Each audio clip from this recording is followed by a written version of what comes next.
Азыркы тапта Кыргызстандын паспорты чет өлкөлүк жарандарга ээн эркин сатылып атабы. Эгер сатылып атканы чын болсо, өлкөгө кандай залакасын тийгизет? Бул үчүн жоопкерчиликти ким алат? Чекит медиа талдап көрдү. Атым Айкүмүш, бул видеону аягына чейин көрүңүз.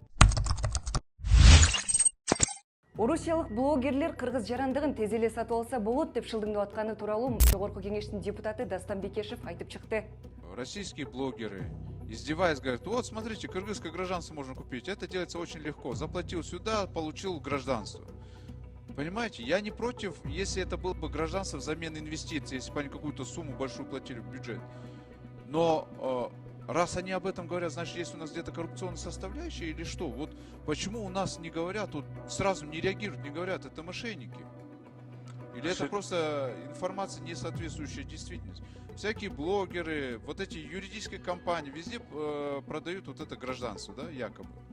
Кыргыз паспортунун ээн эркин сатылып атканы тууралуу маалымат буга чейин деле байма-бай тарап келген. Ал керек болсо май токочтой эле сатылганын социалдык тармактардын колдонуучулары дагы айтып чыккан.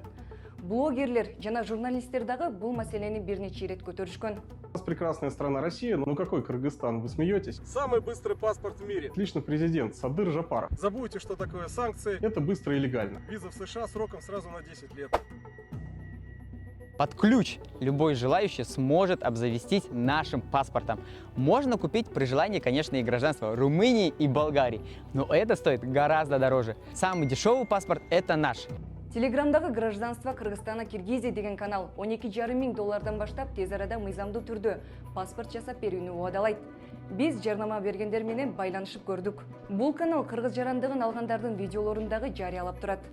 Здравствуйте! Сегодня мы вам покажем, как мы встречаем наших клиентов, которые приезжают на получение паспортов. Итак, поехали!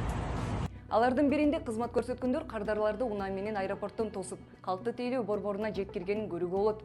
Чет элдик жарын сүрөткө түшүп, документтерин тапшырган соң конок үйүнө жайгаштырылат. Андан көп өтпөй эле колуна паспорт кармап калганын көрүүгө болот. Мыйзам боюнча чет өлкөлүктөр кыргыз жарандыгын алыш үчүн акыркы 5 жыл ичинде Кыргызстанда жашашы керек. Бирок видеодо андай талаптар аткарылганын көрө алган жокпуз. Мындай жол менен паспорт алуу тааныш билиш аркылуу гана ишке ашуусу мүмкүн. Бул тууралуу депутат Дастан Бекешев чекит медиага берген маегинде билдирди. Чет элдик жарандарга кыргыз паспорту оңой олтоң берилип аткан болсо, ал өлкөгө эмнеси менен кооптуу? Эркин журналист Адил Турдукулов мындай көрүнүш өлкөнүн репутациясына доо келтирерин жана өлкөнүн эл аралык аренадагы мүмкүнчүлүктөрү чектелип калышы мүмкүн экенин айтты. Жеңил желпи биздин паспорттун алуу менен Кыргызстанга дүйнөлүк ар кандай шылуундардын келишине бир жол ачып атабыз да. Алар бул жакка жөн келбестен Кыргызстанда башка өлкөлөр менен балким биргеликте чогуу бир коррупциялык схема түзүүгө дагы мүмкүнчүлүк түзүлөт. Ошону менен биз криминалдын да жайылышына, керек болсо дүйнөлүк мындай криминал топтордун Кыргызстанга келишине жол ачып жатабыз.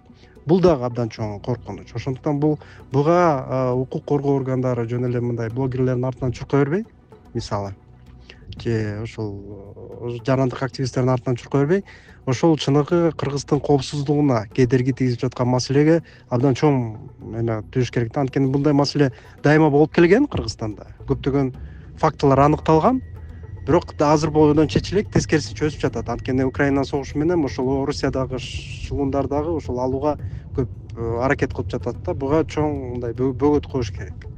Турдукуловдун айтымында кыргыз жарандыгын Кыргызстанга келип туруктуу жашоону көздөгөн адамдарга гана берүү керек.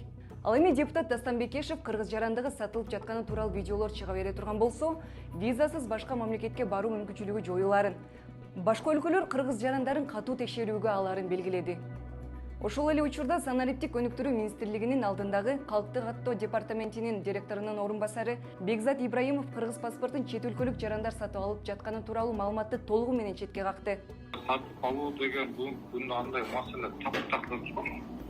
Кыргыз паспортун чет өлкөлүк жарандар сатып ала албайт эсендачы. Бул бизден кимден чыгарган эмеси мындай информациячы. Бирок ал туура келбейт да, эгерде ошентип айтасыздар, сатып алуу деген мындай маселе жок биздечи. Ибраимов жардамаларда айтылган маалыматты төгүндөп, аларды тараткандарга карата жоопкерчилик каралганын кошумчалады. Кыргыз Республикасынын санариптик өнүктүрүү министрлигинин берген маалыматына ылайык, 2022 жылы 11,5 миң, 2023 жылы 10 миң, ал эми 2024 жылы 12 миң чет өлкөлүк жаран Кыргызстандын атуулу болгон. Акыркы 3 жылда 34 миң чет өлкөлүк жаран кыргыз паспортун алган. Сиз Чекит медианы көрдүңүз, видео менен бөлүшүп пикир калтырыңыз.